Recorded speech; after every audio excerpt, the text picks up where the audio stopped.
Collective, what's good, collective? So, y'all have a lot of things going on. All right. First and foremost, you have someone that wants to be spontaneous with you. They want to meet you, they want to see you. All right. It feels like a invitation that's unexpected to you. You're about to meet someone that is your forever person. Okay. How you meet this person, it looks like you meet them um at some type of, for some of you it's a financial energy exchange. Okay, so it's unexpected. Somebody may hire you, invite you, but it looks like it's going to be unexpectedly. You are ending one job and starting another. Some of y'all are going to meet this person at a job, at a new location. It's given like you get some type of raise, promotion, or you get to go to a new location. This is also giving me energy of like the type of promotion where, let's say your boss or someone hires you, and then you get suggested that maybe you should apply for like I got it on the tip of my tongue, like apply for a higher position or something like that. And they feel like you'll be a great candidate for it. But it's like this person that wants to promote you. All right. If it's like a 9 to 5 job, they want to promote you so you get to go on like the company vacations, the company retreats, and things like that. And you guys spend more spontaneous quality time together. All right. That's on the spicy end. I'm also getting, for those of you where you are entrepreneurs, self-made entrepreneurs, stuff like that, somebody may want to promote you and offer you like a paid promotion that is like all exclusive on some influencer type of stuff. And this is like a big opportunity for you guys to work more closely together. And so I do feel like there's an underlying tone of, I like you. Not only do I like you from a professional sense, where I really think you could go far in this industry, this market, or whatever, but they also like you as in your personality, your character. And so there's some hidden rendezvous energy here. Okay, so we're going to tap into the other energy that I see, but this is the person. This is where you're going to meet this person. This is how you guys even get linked up together, is what I'm hearing. As you are getting out there, enjoying your life, taking spontaneous trips, doing whatever it is that you want to do, you're going to feel like somebody around you doesn't want you to live this spontaneous life. They don't want you to travel. They don't want you to go anywhere. They don't want you to do anything. This person is like like a spiritual stalker. Okay, they get readings on you. They listen to a lot of readings on you. They try to see like what you're up to. But in the 3D reality, this person keeps a very poker face, act like they're not caring, they're at peace, they don't care what you're doing. So this person's trying to flip the script essentially. But you're gonna feel it mentally, where it's like, I want to go and just do this randomly, right? I feel happier going over here. I feel happier doing this over here. So you kind of reserving your energy to do the things that you know you deserve to do, that makes someone around you start to think the worst case scenario, like, oh, you're going to go out there and meet someone, or you're trying to spontaneously meet up with someone without them finding out, and so forth. That's why you don't want to talk to them. That's why you don't want to be with them. That's why you don't want to be loyal to them. So we're going to dive further into the spontaneous energy, but I felt guided to let you know the difference, because I am picking up that outside influence, but that influence can't really do anything to you, because with poverty in reverse, you're at a position in your life where you can take this trip, you can go after this job. You don't have to check in with anybody. Message in reverse. You don't have to let anyone know what you're up to and what you're doing and why you're doing what you're doing. So there's going to be a lot. Like a lot of times when spirit starts to really move more mysterious or inconspicuous when it comes to delivering message to you and stuff like that, that's because you have a stalker. That's because you have someone that wants to know like what's going on in your house, where you are all the time. They want you in the house. I feel like somebody doesn't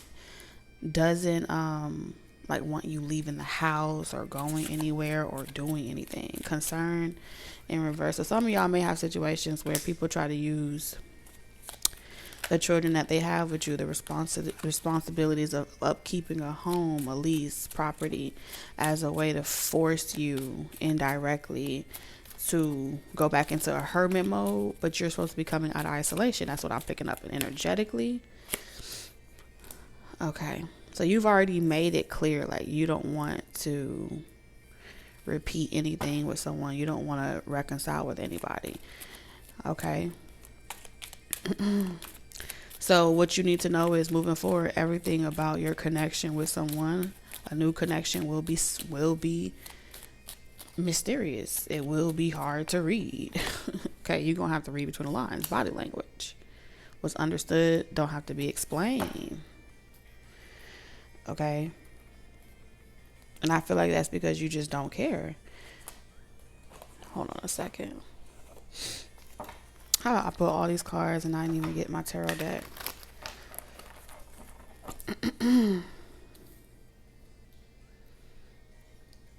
I may have to pause it to get a tarot deck.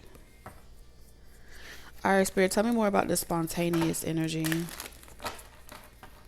So you have your first layer, what's going on in your life, what's kind of happening in your 3D experience. And now we're going to dive in a little bit deeper.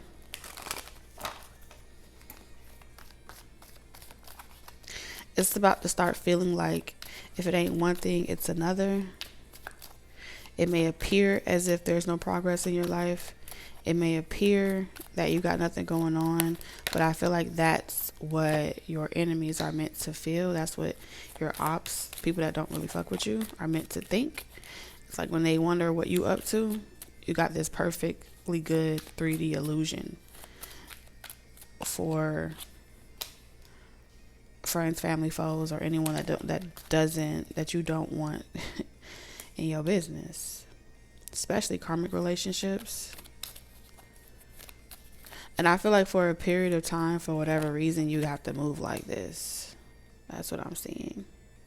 So in a lot of times where I feel like y'all may get a lot of energy readings where they're telling you got to release something, you got to release something, you got to release something. But I feel like you're strategically doing what you're doing and how you're doing it because there seems to be, with justice in reverse, you know, something isn't fair. The cards aren't fair for you. The way your hand is dealt, it's not perfect. All right, so we have chemistry, body language, be spontaneous. It's giving that energy like blink twice if you need help. You know what I'm saying? And I'll be there. But I feel like you don't want this person to, you know, be concerned or worried. They know you don't want to be with anyone from your past. That's for sure. Release your ex. As soon as I say you don't want to be with no one from your past, fresh start in reverse. Release your ex. The time has come to clear your energy. Okay, I feel like you're not concerned about how your ex feel, but your ex be all over your energy. And I feel like the reason why your ex be all over your energy is because of there is some type of tie here. If it's a tie between children, well, you know, you can't get rid of children. You still gotta be a parent. You know what I'm saying? If it's a tie between litigations, like maybe there hasn't been a divorce, or you have to do like proceedings with court and stuff like that. So over a period of time, the energy is going to be like a twofold layer. That's what Spirit is showing me.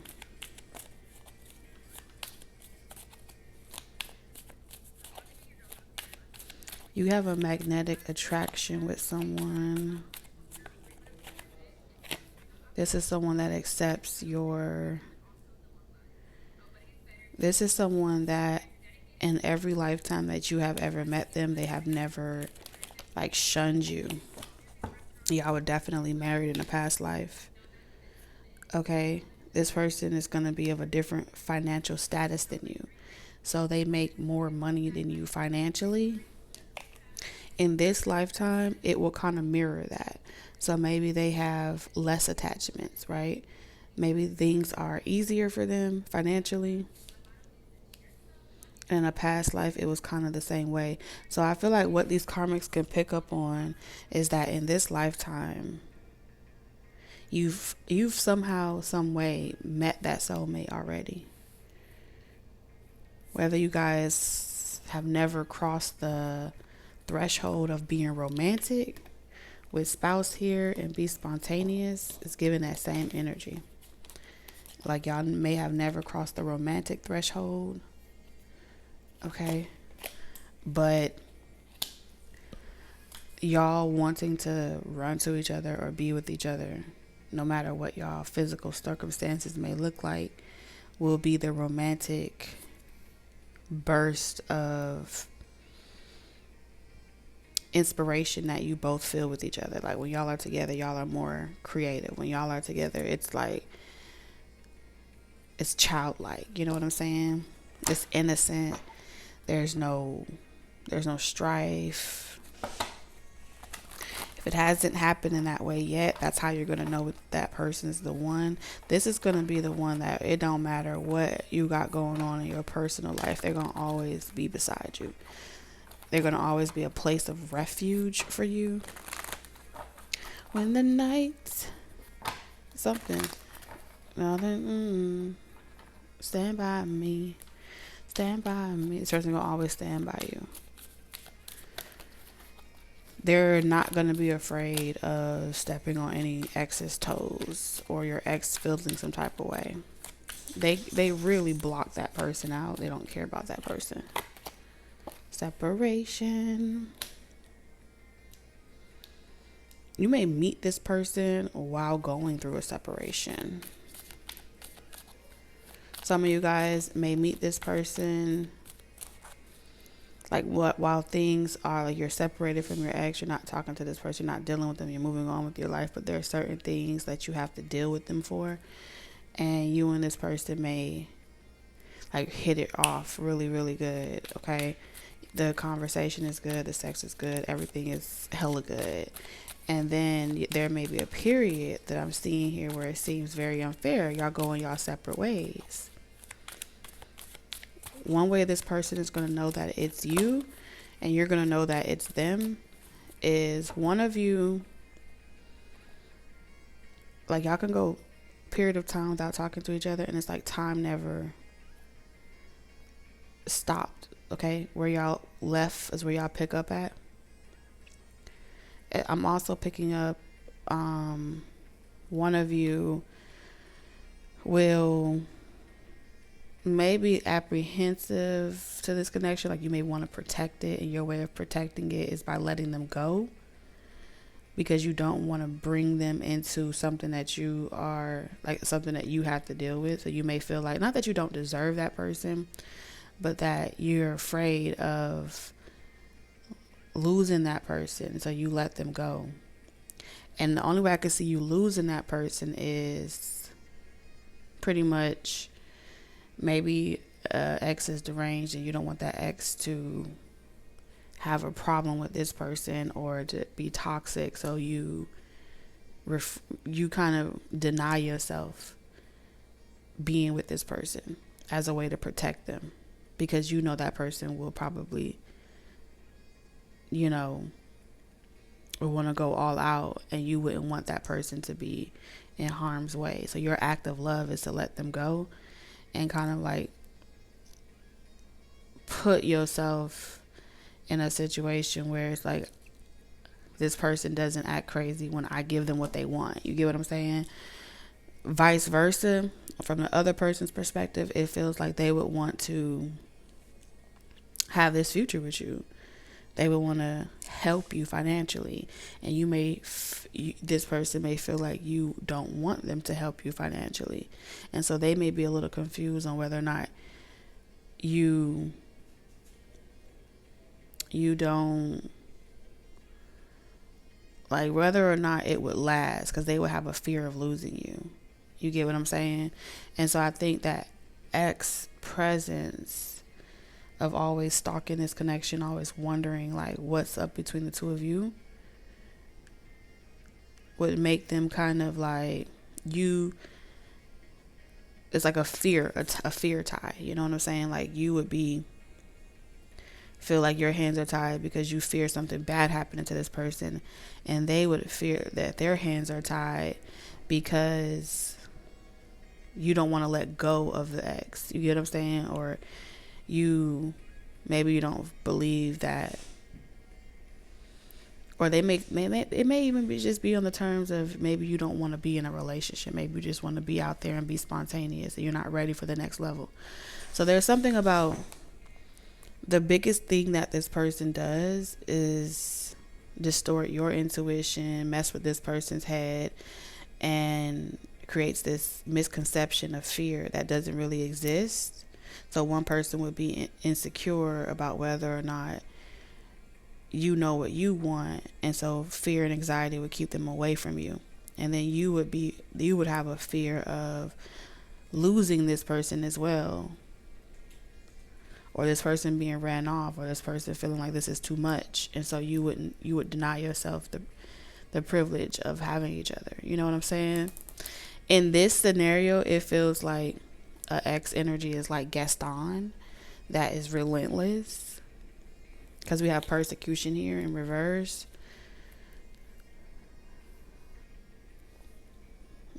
So really, you're supposed to run towards each other instead of away from each other.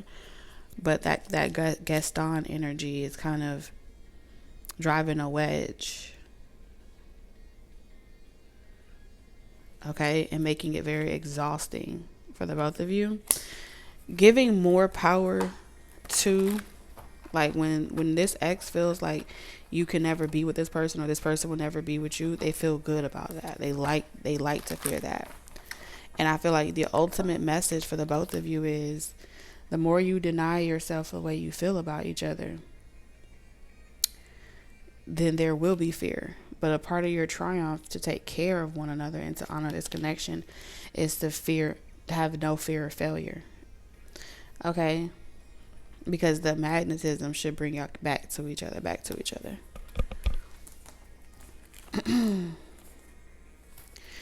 So, let's see. So what's going to happen with this be spontaneous energy? I feel like Spirit needed to like give me a little bit of y'all backstory, y'all past, y'all love story in more than one context, so I could see who's the villain in this connection, because it's definitely not the both of you. It's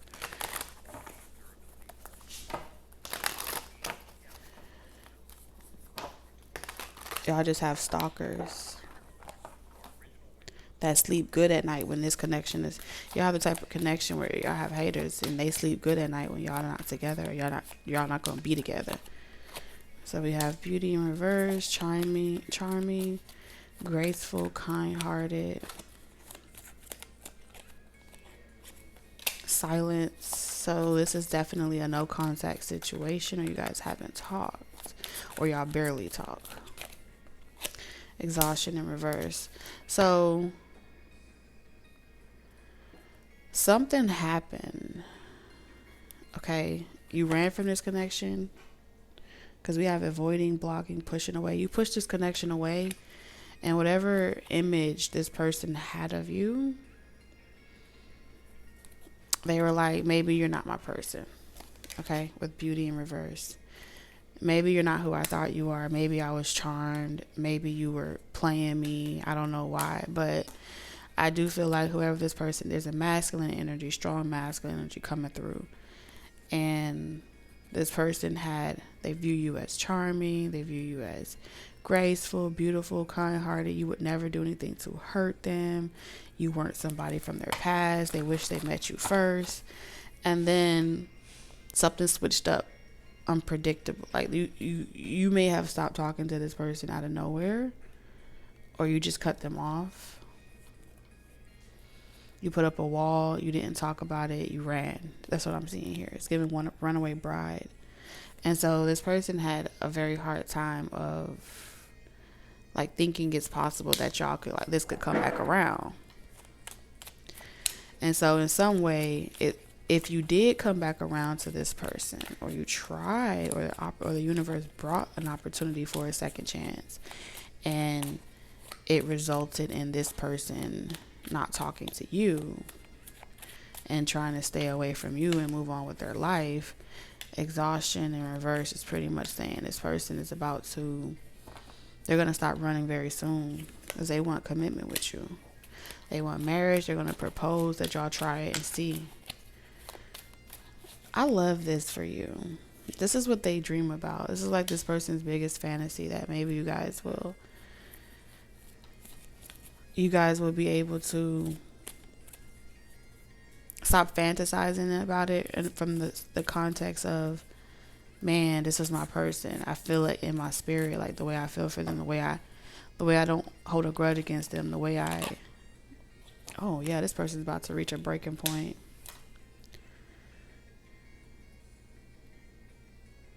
They've been denying themselves and only like checking up on you through social media and stuff like that.